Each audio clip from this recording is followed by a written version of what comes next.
Dans cette vidéo qui s'adresse aux élèves de 9e année et surtout de 10e année niveau 1, nous allons parler de polynômes, plus particulièrement de monômes. Alors qu'est-ce que c'est qu'un monôme? Un monôme, c'est donc une expression qui est constituée de deux choses. Premièrement, un coefficient, les chiffres, je mets en guillemets, les chiffres, qu'on appelle aussi partie numérique, justement, et une partie littérale, c'est les lettres, littérales, les lettres. Euh, voilà pour ce qui est un monôme. C'est un produit de chiffres et de lettres, entre guillemets. Ensuite, le degré d'un monôme, qu'est-ce que c'est? Eh bien, c'est, comme je l'ai écrit ici, la somme des exposants de sa partie littérale. Donc on regarde les exposants de la partie littérale, dans la partie littérale, même quand ils sont cachés, vous allez le voir, quelquefois c'est pas visible, et puis on additionne tous ces exposants, et cette somme donne le degré du monôme. Alors prenons des exemples, ce sera plus facile. Prenons tout d'abord un monôme classique, 3x puissance 5. Son coefficient, donc la partie chiffre, entre guillemets, eh bien c'est 3. Sa partie littérale, c'est x puissance 5. Quand je multiplie 3 par x puissance 5, ça donne 3x puissance 5. Et puis le degré, eh bien ici c'est 5. Un monôme à peine plus méchant, moins 10xy. Alors la partie numérique, c'est moins 10. La partie littérale, c'est xy.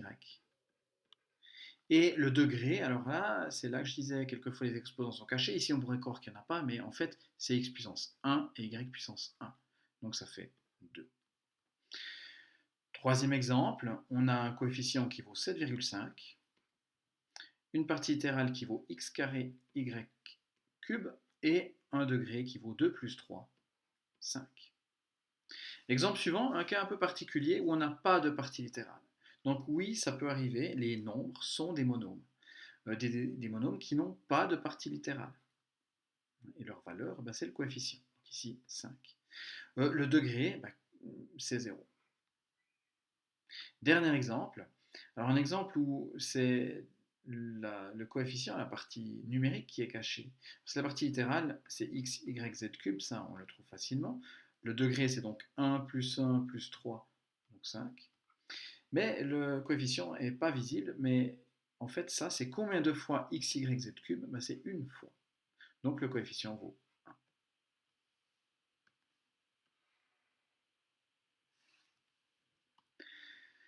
Ensuite, on va parler de monômes semblables. Alors on va voir juste ici pourquoi les monômes semblables sont quelque chose qui nous intéresse. Alors qu'est-ce que c'est que des monômes semblables? Eh bien, c'est des monômes qui ont la même partie littérale. Donc ici, je vous ai mis 5 exemples. Réfléchissez, est-ce que vous voyez deux monômes parmi ceux-là qui sont semblables, donc qui ont la même partie littérale? Alors la partie littérale du A, c'est x carré. La partie littérale du B, c'est y carré. Donc attention, c'est pas la même chose, c'est pas la même lettre. On veut vraiment que ce soit 100% identique, la partie littérale. Ici, on a du x carré y. C'est toujours pas semblable. Ici, on a du x carré, et ben voilà, du x carré y. Donc le C et le D sont semblables. Attention, pas identiques, pas égaux. Ils sont juste semblables. Et puis, finalement, le E. Alors, le E, il est un petit peu méchant parce qu'il n'est pas écrit là. Je pourrais écrire ça autrement parce que il ne faut pas oublier qu'il y a des fois entre, par exemple, ici le 3 et le Y. Donc, je pourrais faire 3 fois 2 déjà, ça fait 6. Puis, je pourrais faire Y fois Y, ça fait Y carré. Donc, en fait, ce monôme, là, on ne voyait pas tout de suite que c'est un monôme, mais sous cette forme, on identifie le coefficient qui vaut 6, la partie littérale qui vaut Y carré, et donc ce monôme est semblable au monôme B. Voilà.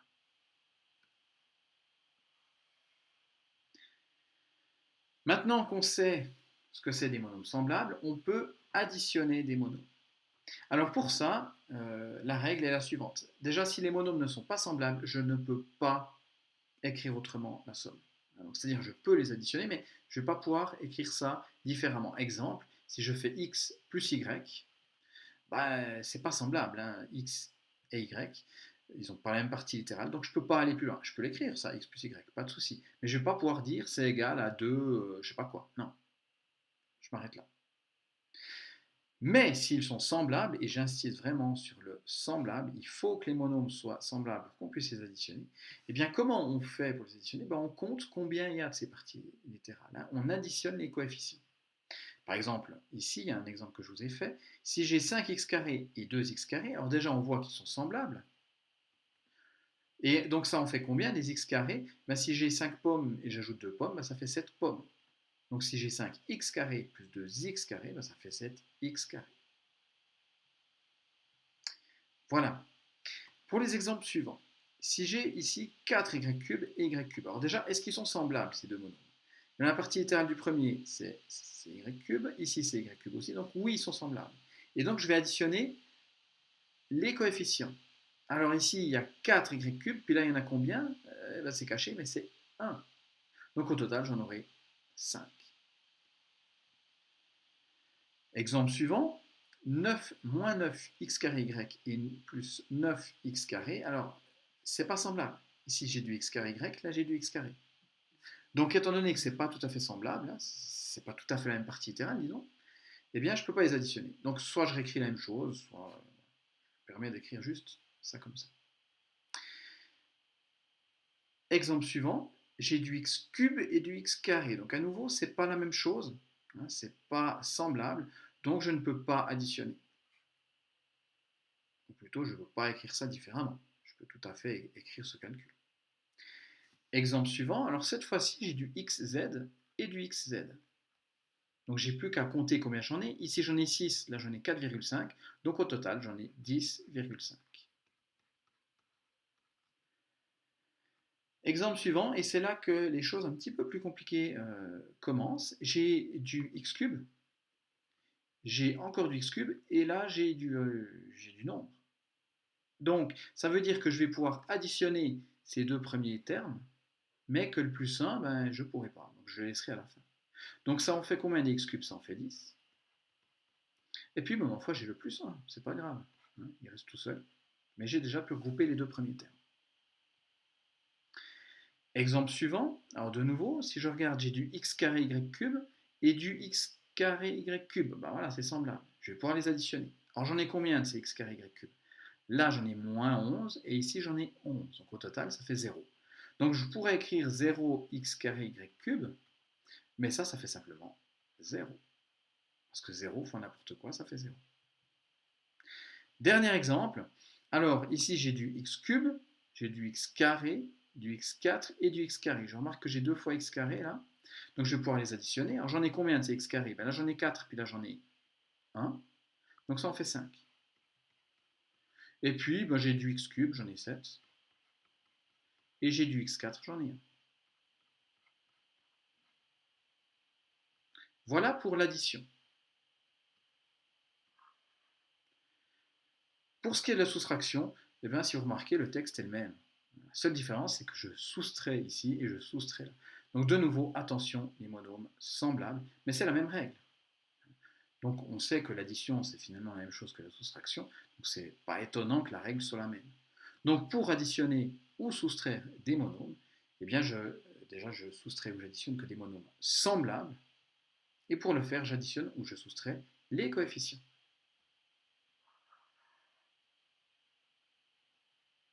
Par exemple ici, j'ai du x carré et je veux soustraire du x carré, c'est la même chose. Et donc je soustrais 2 à 5, donc 5 moins 2, ça fait 3. Exemple suivant, j'ai du y cube et du y cube, donc je vais pouvoir soustraire. Alors ici j'en ai 4, puis là j'en ai 1, même si c'est pas écrit. Donc 4 moins 1, ça fait 3 y cube. Exemple suivant, j'ai du x carré y et du x carré, attention, c'est pas semblable, je vais rien pouvoir faire. Exemple suivant, j'ai du x cube, du x carré, même remarque, et même conclusion. Le suivant, j'ai du xz et du xz. Ah, là, je vais pouvoir calculer quelque chose. Alors ça m'en fait combien c'est xz? Eh bien j'en ai tout d'abord 6, j'en enlève 4,5, donc ça fait 1,5 xz. Pour finir, non, pas pour finir encore, pas encore tout à fait, mais ici, j'arrive de nouveau à un exemple un tout petit peu plus compliqué où j'ai du x cube et autre chose. Alors je regroupe les deux termes en x cube, et puis ma foi, le plus 1, je vais le laisser à la fin. Donc ici j'ai 8x cube moins 2x cube, ça en fait 6, et puis j'oublie pas de mettre plus 1.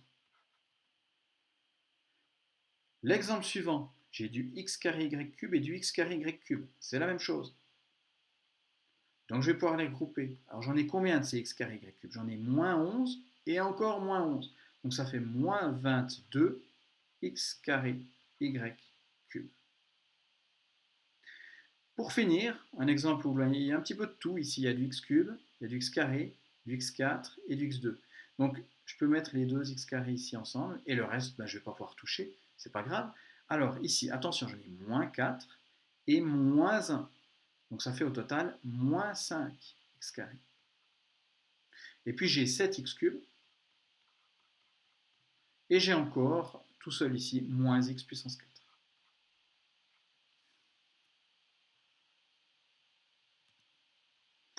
Passons pour finir à la multiplication. Alors, pour la multiplication, c'est plus simple, comme souvent, comme pour les fractions, comme pour plein de choses. Multiplication, on peut toujours le faire. Il n'y a pas trop de soucis.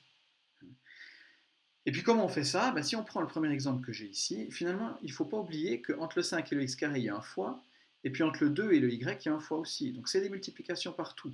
Et je sais que la multiplication, elle est commutative, elle est associative, je peux y aller comme je veux. Donc une bonne idée serait de dire, ok, je fais le 5 et le 2, je les mets ensemble. 5 fois 2, ça fait 10. Et puis les lettres, je les mets ensemble. X carré y, enfin plutôt x carré fois y, ça fait x carré y. Je ne peux pas aller plus loin, enfin c'est pas grave. Et c'est exactement ce que je vous dis ici. Donc pour multiplier des monômes, on multiplie les coefficients entre eux, 5 fois 2, et on multiplie les parties littérales entre elles, x carré fois y, ça fait x carré y. Alors il y a des fois, comme on va le voir dans le deuxième exemple, où les lettres, enfin, on va pouvoir, les parties littérales, on va pouvoir les grouper davantage. Alors voyons justement ce deuxième exemple. J'ai un monôme là, un monôme là. Alors déjà, je multiplie les coefficients entre eux. Donc ici, le coefficient c'est 4, là, le coefficient, même s'il n'est pas écrit, c'est 1. Donc le résultat, ce sera 4. Puis maintenant, pour ce qui est des parties littérales, j'ai du y cube et j'ai du y puissance 5. Alors attention, il faut juste se souvenir que y cube fois y puissance 5, ça c'est y fois y fois y, ça c'est y fois y fois y fois y fois y, 5 fois.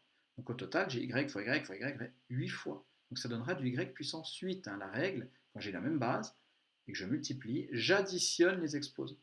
Donc ici, ça me fera du y puissance 8. Donc attention à ne pas confondre, en quelque sorte on additionne les exposants quand on multiplie, mais il faut que ce soit la même base, la même lettre.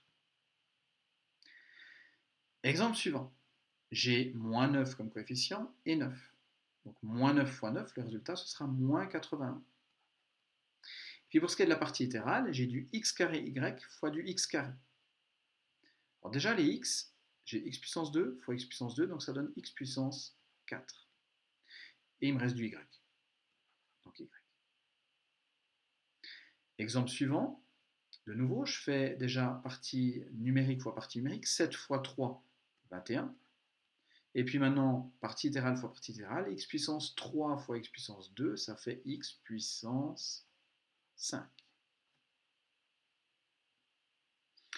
Exemple suivant, 4xz fois, 6xz fois 4xy. 6 fois 4, 24. Alors ici, on fait un petit peu de ménage, il y a du x là, puis du x là, donc ça donne du x carré. Ensuite, il y a du z et du y. YZ ou ZY, comme vous préférez. Exemple suivant, alors, un premier exemple avec, ma foi, 3 facteurs, 2 multiplications ici. Alors, je peux faire la première multiplication, puis ensuite le résultat fois 2, ou alors en utilisant l'associativité, je peux faire cette multiplication, puis ensuite le tout fois 8y cube, ou alors je peux dire, non, attends, j'y vais en une fois, en un coup. Donc je fais 8 fois 2 fois 2, donc 8 fois 2, 16, fois 2, 32, et je fais y cube fois x cube fois, ici ça tombe bien, il n'y a pas de partie littérale. Donc il me reste juste x cube, y cube, ou y cube, x cube, comme vous préférez. Exemple suivant, plus facile, moins 11 fois 11, ça fait moins 121. Et y cube fois y cube, ça fait y puissance 6. Dernier exemple, de nouveau avec deux multiplications, on regroupe les coefficients en les multipliant. 7 fois 4, 28. Et puis x cube fois x carré fois x puissance 4, alors ça fait x puissance combien? X puissance 3 plus 2, 5, plus 4.